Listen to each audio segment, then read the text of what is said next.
Bo'lajak studentlar, chet elga o'qishga ketish niyatingiz bo'lsa, ingliz tilisiz ketmang. Ingliz tilini o'rganib, aqlli student bo'lib, bizning davlatni chiroyli ko'rsatish niyatida keting. Xunuk ko'rsatish niyatida emas.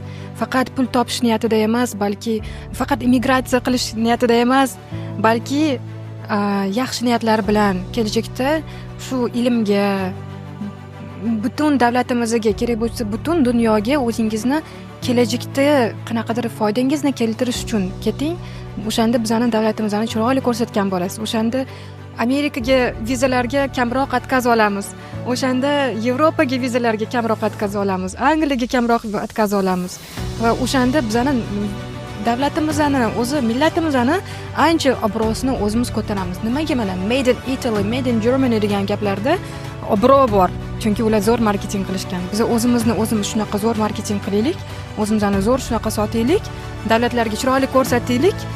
Butun davlatlar bizdan aytishniklarni topib olsin, eng zo'r ilm vakillarini topib olishsin, eng zo'r PhD studentlarni bizning davlatdan olib ketishsin.